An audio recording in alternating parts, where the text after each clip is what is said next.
सभी इस वीडियो के थ्रू स्कॉन टेम्पल के मेंबर की लाइफस्टाइल को एंजॉय कर सकते हैं। A day well spent at ISKCON temple Noida. वैसे तो हम सभी भक्तों का सबसे फेवरेट क्या होता है? प्रसादम। बट प्रसाद के साथ साथ ही हमें भजन और सेवा की भी जरूरत पड़ती है।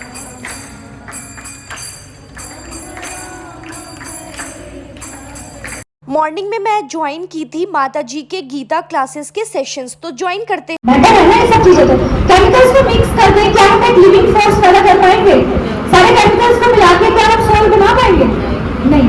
तो it means soul and body are different. ठीक है, ओके। अब यही वाले जो साइंटिस्ट हैं तो ये क्या बता रहे हैं, उन्होंने सारे जो हमारे केमिकल्स थे, calcium, potassium, magnesium, sodium, hydrogen, oxygen, ये सारे मिक्सचर की उन्होंने प्राइस बताया कि कैल्शियम चलो 5 रुपीज का है, सोडियम 10 रुपीज का है। इस तरह हमारी बॉडी की कैलकुलेशन की, हमारी बॉडी में जो केमिकल्स है मिलाकर, तो हमारी बॉडी की कॉस्ट कितनी निकली? 110 रुपीज। ठीक है, और मान लीजिए आप हमारी किसी की भी बॉडी, चाहे वो आपकी बॉडी है चाहे मेरी बॉडी है, किसी की बॉडी, हमारी बॉडी की कीमत है 110 रुपीज। तो मान लीजिए हम किसी कार में जा रहे हैं ड्राइव करते हुए, भगवान न करे कि उस कार का एक्सीडेंट हो गया। ठीक है, आप मर्सिडीज में जा रहे थे, मर्सिडीज की कीमत है 80 लाख रुपए, और जो बॉडी थी जो उसमें ट्रेवल कर रही थी यहाँ पे, उसकी कीमत है 110 रुपए। एक्सीडेंट हो जाता है, कार को भी चोट लगती है, बॉडी को भी चोट लगती है। ठीक है, बॉडी 110 रुपए की है, कार 80 लाख रुपए की है। हम किसको बचाएंगे? किसको बचाने के बजाय बॉडी को बचाओगे, 110 रुपए को बचाओगे। क्यों? क्योंकि उसके अंदर सोल है। तो इसका मतलब आपको समझ आया कि बॉडी सिर्फ केमिकल्स ही इंपॉर्टेंट नहीं है, बॉडी में सबसे कीमती चीज क्या है? सोल। और सोल की कीमत क्या है? कोई भी किसी भी कितनी मर्जी रुपयों से क्या आप सोल को प्रोड्यूस कर सकते हो? नहीं। क्या आप सोल को एंड कर सकते हो? नहीं। तो what is important? Soul is the most important thing. क्यों वो मोस्ट इंपॉर्टेंट है? क्योंकि वही हमारी बॉडी की ड्राइविंग फोर्स है ना? अगर वो नहीं होगी तो हमारी बॉडी क्या बन जाएगी? डेड मेटल बन जाएगी। अभी इसमें एक और एग्जांपल दिखाऊंगी आपको, तो ये कॉम्प्लेक्स चीजें आएंगी राइट समझने के लिए, तो ये चीजें आपको बिल्कुल क्लियर होनी चाहिए। यहाँ तक किसी को कोई क्वेश्चन है? हाथी है चाहे वो ईगल है, सबके अंदर सेम लिविंग फोर्स है, दैट इज कॉल्ड सोल। है इसी तरह हमारी सोल है ना, हमारी बॉडी में ट्रैप होती है, बट अगर हमने ट्रैप कर दिया बर्ड को, बट उसको फीड नहीं कर रहे, तो वो केज को साफ करने जा रहे हैं, बट हमने पिंजरे के अंदर जो बर्ड है उसको फीड नहीं कर रहे, तो वो बर्ड मर जाएगा।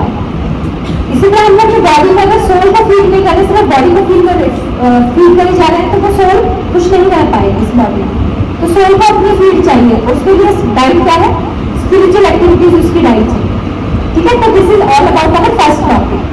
Second of scientific proofs, last 5 minutes में साइंटिफिक प्रूफ।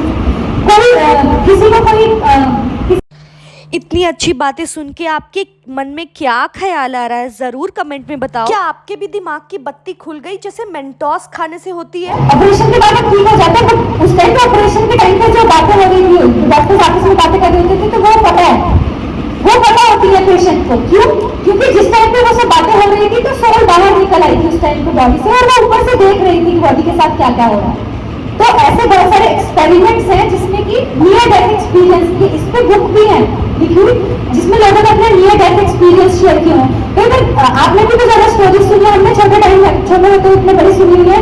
कोई लेडी है, उसका 10 से एक्सीडेंट हो गया, बट वो कह रही है कि मुझे यमराज लेने आ गए, बट उसका टाइम नहीं हुआ था, तो सोल दोबारा उसकी बॉडी में वापस आ गई, और फिर वो दोबारा से अलाइव हो गई, और आगे वो अपने बारे में वो सारा किस्से बता रही है।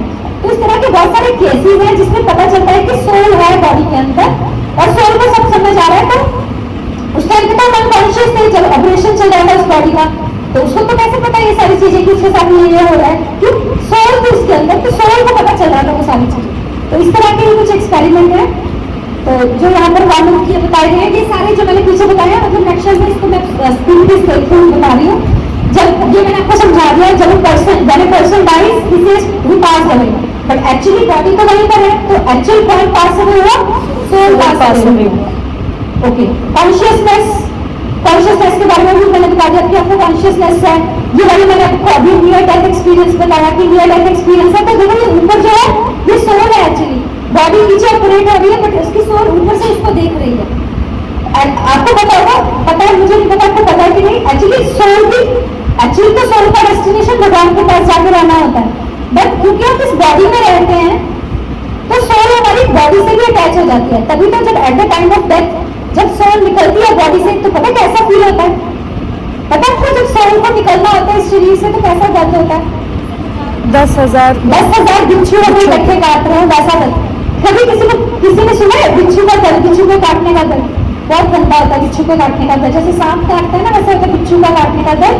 और जहरीला होता है वो तो मतलब बॉडी नीली पड़ जाती है पूरी, उसी टाइम पे उस जहर को निकालना पड़ता है, नहीं तो it is equally dangerous as snake bite. ठीक है, तो बिच्छू का दर्द, बिच्छू हमारे छोटे होते मेरी दादी, हमारे घर में ना बिच्छू बहुत निकलते थे जब हम छोटे थे, तो हमारा जो बेटा था वो कच्चा था तो उसमें बिच्छू होते थे। तो मेरी दादी बेचारी मोस्टली उसमें काम करती होती थी मिट्टी में, तो उनको बहुत दर्द होता था कि काट जाते थे बिच्छू। तो फिर कहीं उनको वहीं पे टांग पे बांध के पट्टी वहीं से उनका जहर वगैरह निकालना पड़ता था, तो देखा था अनकॉन्शियस हो जाती थी।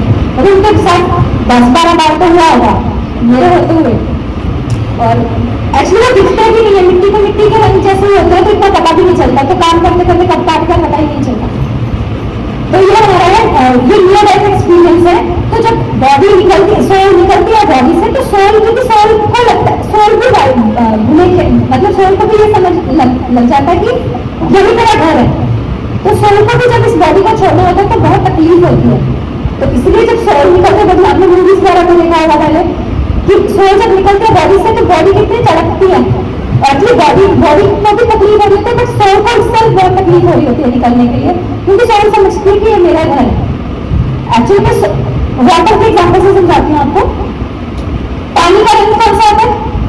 न्यूट्रल। कौन सा? कलर होता है। तो पानी में अगर रेड कलर मिला दो तो पानी रेड कलर का हो जाता है, पानी में येलो कलर मिला दो पानी येलो कलर का हो जाता है। सिमिलरली सोल का है, सोल का मेन मोटो क्या है? भगवान के पास वापस जाना। सोल यहाँ पर क्यों आती है? भक्ति करने के लिए, भगवान का नाम लेने के लिए। बट हम सोल को जब हम इस बॉडी में आते हैं तो हम उसको क्या करा करते हैं कि मस्ती करनी है, हम खाने पीने के लिए आए, हम पार्टी करने के लिए, तो सोल भी वो हो जाती है, कंफ्यूज हो जाती है। तो उसको भी लगता है कि मैं यहाँ पर इंजॉयमेंट करने के लिए आई हूँ, बट एक्चुअली में सोल का ये पर्पस नहीं है। ठीक है, फिर वही कपड़े वाइंड अप करो, वही समेटा समेटी करो, लेटा मोती जो करके बैठे हुए उतारो, है ना, कितने झंझट होता है ना। मतलब वो 1 घंटे की इंजॉयमेंट के लिए उसके बाद का डिप्रेशन कितना बड़ा होता है ना। मतलब जो हमारी वो पार्टी की हैप्पीनेस है वो बहुत टेम्परेरी होती है। बेसिकली मैं आपको ये समझाना चाह रही हूँ कि उस टेम्परेरी, उसके बाद ड्रेन भी फील होता है, कोई एनर्जी भी नहीं रहती, सारी एनर्जी हम अपनी उस पार्टी में लगाए। और जब आप स्पिरिचुअल पार्टीज करके देखो, स्पिरिचुअल पार्टीज में आप कितना एनर्जी लगाते हो, उसके बाद आप और एनर्जेटिक हो जाते हो, आपकी एनर्जी ड्रेन नहीं होती है और आपकी सेटिस्फेक्शन का तो मतलब जवाब ही नहीं। जितनी मर्जी मेहनत करी आपने, ठीक है थोड़ी बहुत थकावट हो गई आपको, बट जो आपको उससे सेटिस्फेक्शन मिलेगी मटीरियल एक्टिविटी से, आपको कभी ऐसी सेटिस्फेक्शन नहीं मिलेगी, कभी भी। आप मूवी देख रहे हो तो आगे लगेगा अरे यार कितने पैसे वेस्ट कर रहे हैं, कितना टाइम वेस्ट कर रहे हैं, होता है ना, पर फिर भी हम जाते हैं मूवी पे। और ये स्पिरिचुअल एक्टिविटीज में जैसे हमने मधुरम किया, जिन लोगों ने मधुरम में सेवा करी है हाथ खड़ा करो। अभी हमने एक स्पिरिचुअल इवेंट किया था मधुरम, सब लोगों ने दिन रात लगाकर सेवा करी थी और इनसे बाद में पूछो कि इनको कितनी थकावट हुई थी और कितना इनको सेटिस्फेक्शन मिली थी वर्सेस जो लोग मटीरियल एंजॉय करते, तो आप इनसे इनके एक्सपीरियंस पूछ सकते हैं।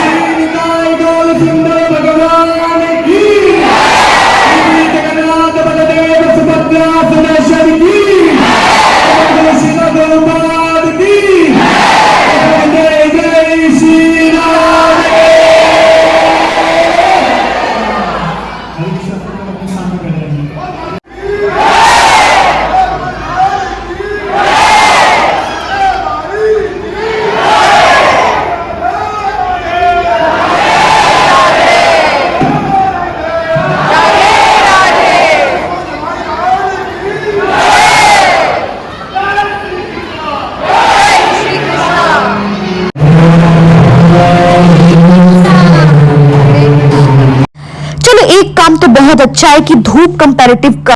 यहाँ तक अगर आ ही गए हो तो मेरे चैनल को लाइक, सब्सक्राइब और कमेंट जरूर करना।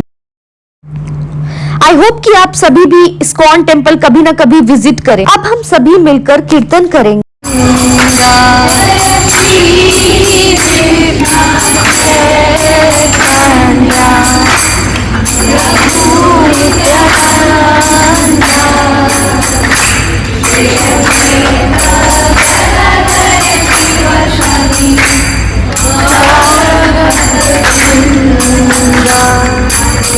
कृष्णा हरे कृष्णा। सारी माता जी लोग के साथ हम लोगों ने बहुत एंजॉय किया। Ram Hare Hare. So finally the wait is over. अब हम सभी को प्रसादम मिलने वाला है। भोजन से पहले कृष्णा को धन्यवाद करते हुए हम लोगों ने मंत्र का उच्चारण किया। फाइनली प्रसादम ग्रहण करने के बाद हमें इन थालियों को खुद ही धोकर वापस करना होता है। यहाँ पर टर्न वाइज डिस्ट्रीब्यूशन चलता है। जो लोग पहले खा लेते हैं उसके बाद वो लोग डिस्ट्रीब्यूट करते हैं। हम सभी एक दूसरे की मदद करके संडे का दिन हरि की सेवा में लगाते हैं।